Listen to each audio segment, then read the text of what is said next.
금요일 새벽 예배를 하나님 앞에 올려드리겠습니다.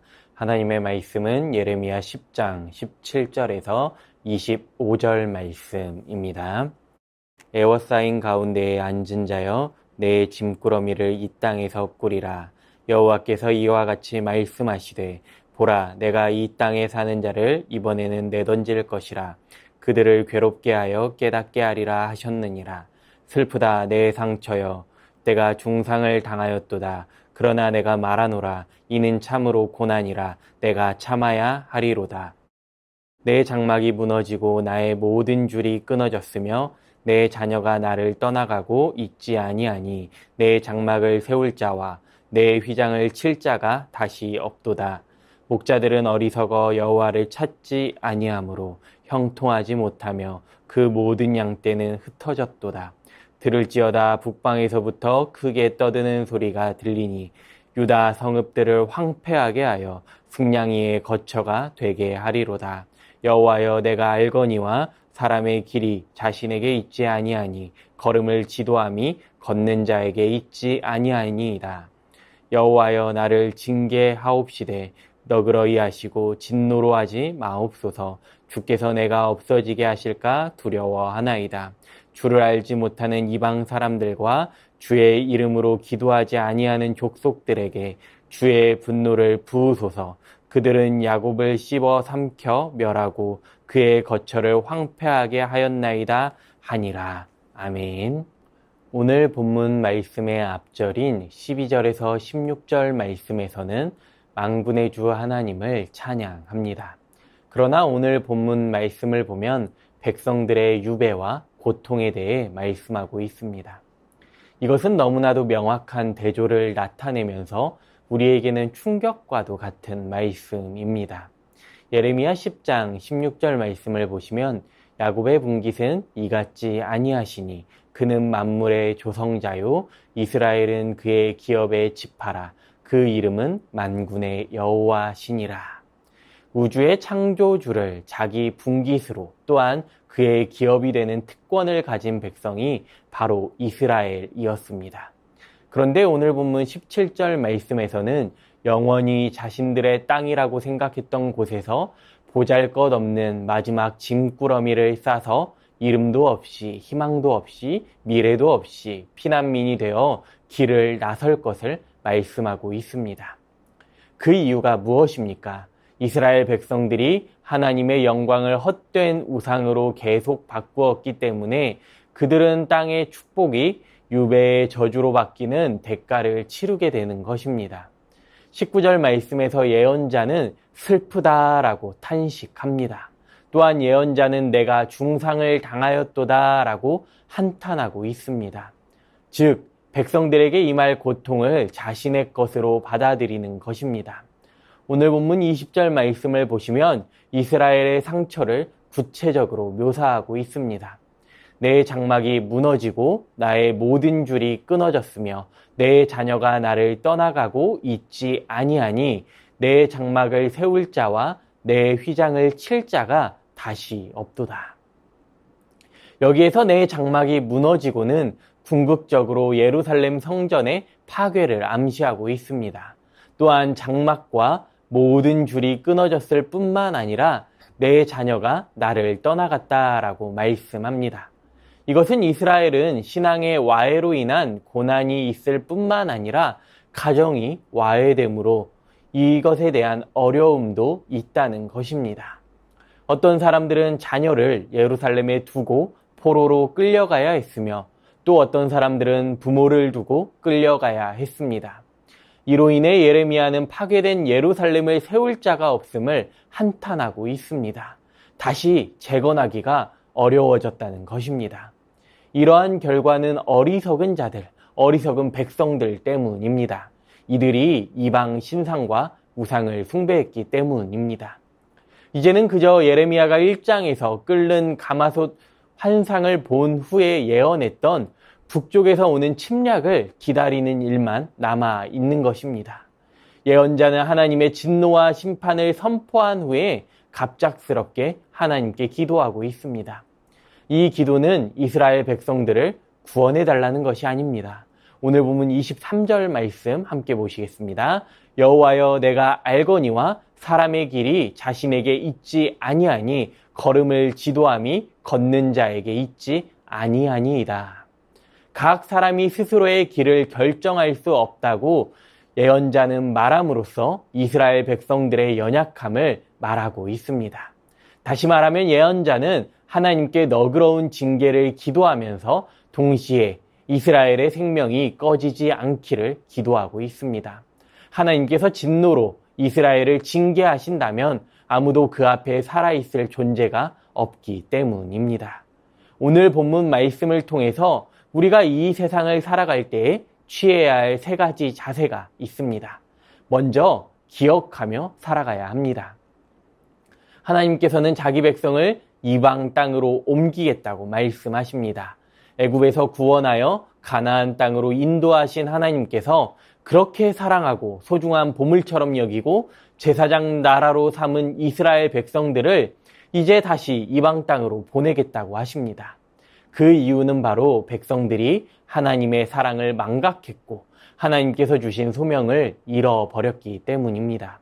뿐만 아니라 이들은 자기 악행을 깨닫지 못할 만큼 완악한 백성으로 하나님 앞에서, 아니 하나님을 떠나 살아갔습니다. 하나님의 사랑을 잊은 백성에게는, 하나님의 소명을 망각한 백성에게는 여태 쌓아놓은 모든 짐을 놔두고 도망하듯 떠나가야 합니다. 우리는 날마다 기억하며 살아갈 수 있기를 바랍니다. 지금껏 내가 누리는 모든 것들은 다 하나님의 은혜입니다. 그 은혜로 말미암아 오늘을 호흡하며 살아가고 있습니다. 주님 말씀 한마디이면 우리는 다시 빈털터리 인생으로 살아가게 될 것입니다. 하나님의 은혜를 망각하는 인생이 아니라 하나님의 은혜를 날마다 기억하는 인생 되시기를 간절히 바랍니다. 두 번째로 참된 것을 쌓으며 살아가야 합니다. 오늘 말씀에서 예루살렘이 무너질 것을 말씀하고 있습니다. 집이 다 무너진 것도 절망인데 이것을 다시 세울 자식도 없다는 것입니다. 이러한 결과 앞에 놓여지게 될 수밖에 없는 이유는 그들이 우상 숭배와 거짓을 확산하는 일에 열심을 내었기 때문입니다. 여호와의 거처가 들짐승의 거처가 될 때까지 그저 자신들의 배만 채우는 데에 혈안이 되어 있었고 자신들의 명성만, 자신들의 자리만 쌓아 올리는데 이들이 혈안되어 있었습니다. 하나님 없이 쌓아 올리는, 하나님을 떠나 쌓아 올리는 것은 그것이 아무리 우리 눈에 좋아 보일지라도 무너지게 됩니다. 오늘 우리는 무엇을 바라보며 살아가고 계십니까? 무너질 것에 연연하지 마시기를 바랍니다. 참된 진리를 쌓아가며 하나님 나라를 위해 살아가실 수 있기를 바랍니다. 마지막으로 기도하며 살아가야 합니다. 오늘 말씀에서 예언자는 인간의 한계에 대해 고백하고 있습니다. 동시에 하나님의 주권을 고백하고 있습니다. 오직 하나님께서만 가장 좋은 길을 아시고 좋은 길로 인도해 주십니다. 그러니까 자기 눈에 좋은 대로 인생의 주인 노릇했던 이스라엘을 심판하시는 것은 마땅하고 공의로운 결과입니다. 그러나 이 순간에 잊지 말아야 할 것은 살 길 또한 주께 있다는 것입니다. 그 은혜가 아니면 이스라엘 백성들과 같이 죽어 마땅한 죄인이 바로 우리입니다. 그러므로 선지자는 이 순간 주님 앞에 기도하고 있습니다. 주님의 이름으로 기도할 줄 모르는 열방의 심판을 강구하고 있습니다. 주의 백성을 심판하는 도구로 사용하고 있지만 하나님의 이름을 능멸한 이들을 주의 명예를 위해 심판해달라고 강구하고 있습니다. 오늘을 살아가는 우리에게도 필요한 것은 바로 기도입니다. 기도하지 않으면서 살아갈 수 없습니다. 겸손히 주님께 우리의 한계를 인정하고 하나님의 주권을 고백할 수 있기를 바랍니다. 우리를 도우시는 하나님의 손길을 구할 수 있기를 바랍니다. 그리하여 우리 모두가 자신의 길을 계획할 수 없음을 고백하면서 오늘 또 하나님의 백성들에게 특권으로 주신 진리의 말씀을 따라 삶 가운데 하나님의 인도하심을 경험하는 귀한 걸음이 되실 수 있기를 이 시간 간절히 소망합니다. 오늘 주신 말씀을 기억하시면서 함께 기도하겠습니다. 하나님의 사랑과 은혜를 날마다 기억하며 살아갈 수 있게 하여 주시옵소서.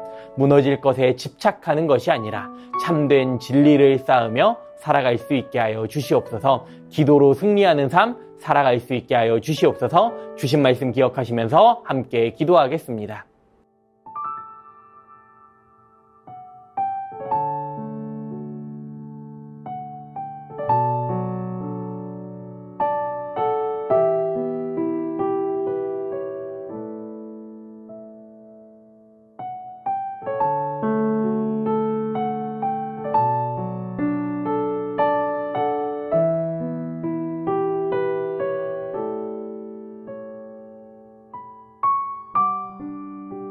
나라와 열방을 위해 기도하겠습니다. 대한민국이 하나님을 경외하는 나라 되어 나라 안의 모든 우상들을 파괴하시고 오직 주님만 따르게 하여 주시옵소서. 장마철 폭우로 인해 어려움을 당한 분들을 주님 위로하여 주옵시고 하루속히 회복되는 은혜를 누리게 하여 주시옵소서. 나라와 열방 가운데에 하나님의 평화와 평안의 은혜가 넘쳐나게 하여 주시옵소서. 이 시간 나라와 열방을 위해 함께 기도하겠습니다.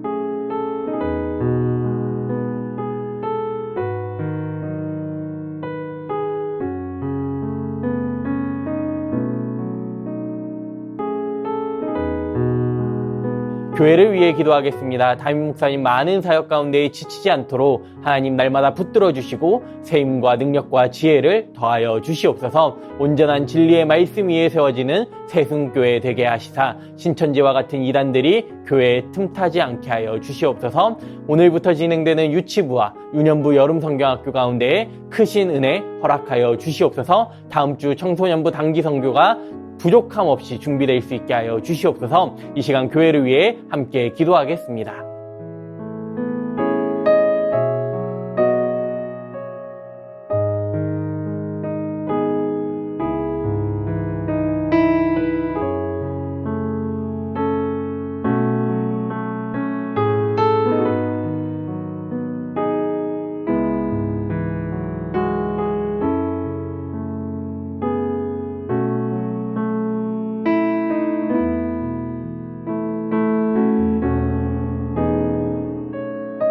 선교사님과 환우분들을 위해 함께 기도하겠습니다. 오늘은 과테말라 도익찬 노행자 선교사님을 위해 기도하실 때에 믿지 않는 가족들에게 복음을 전할 때에 그들이 굳은 마음이 기경되어 전해지는 복음을 잘 받아들이게 하시고 주님의 은혜로 만남의 복을 주시사 3기 사역이 잘 준비되게 하여 주시옵소서. 방글라데시 스리랑카 박수키 선교사님 위해 기도하실 때 스리랑카에서 기독교인으로 영향력을 끼칠 수 있는 자로 살아가게 하여 주시옵소서. 스리랑카 언어를 배우는데 진보가 있게 하여 주시옵소서. 이 시간 환우분들을 위해 함께 기도하겠습니다. 주한숙 권사님 우울증과 불면증으로 입원 치료 가운데 있습니다. 온전한 회복 허락하여 주시옵소서. 김진옥 집사님의 어머님 이덕님 권사님 혈액암으로 투병 중에 계십니다. 6차 항암 진행 중에 계시고 8차까지 예정되어 있으나 6차 항암 후에 결과가 좋아지며 항암이 중단되고 관리에 들어간다고 하십니다. 하나님 은혜 베풀어 주시옵소서. 최경아 집사님의 아버님을 위해 기도하실 때에 폐렴으로 호흡기 통해서 호흡하고 계십니다. 체온과 혈압이 정상 수치로 회복되었다고 합니다. 자가호흡까지 가능하게 하여 주시옵소서. 특별히 이를 통해 예수님을 영접할 수 있게 하여 주시옵소서. 고부덕 권사님 아침 저녁으로 항암약 복용 중에 계십니다. 하나님 속히 회복될 수 있게 하여 주시옵소서. 차영미 권사님 항암을 중단하고 이제 관리에 들어가게 되었습니다. 완치까지 주님 지켜주시옵소서. 김명자 성도님의 자부 배지양 성도님 암이 머리와 폐로 전이되었습니다. 신약으로 치료 중에 계시며 4차 중에 3차까지 진행되었다고 합니다. 8월 2일에 검사 결과 나오는데 주님 은혜를 베풀어 주시옵소서. 특별히 온 가족이 구원받는 역사 또한 허락하여 주시옵소서. 권호승 권사님 암수술 이후에 림프절로 전이되었습니다. 먹는 항암제로 치료 중에 계시는데 성도님들의 기도로 다행히 부작용이 크지 않다고 하십니다. 이후 치료 과정을 위해 함께 기도해 주시길 바랍니다. 윤금덕 권사님 허리 시술 받으시고 이제 주일 예배 나오고 계십니다. 하나님 강건함과 회복의 은혜 더하여 주시옵소서.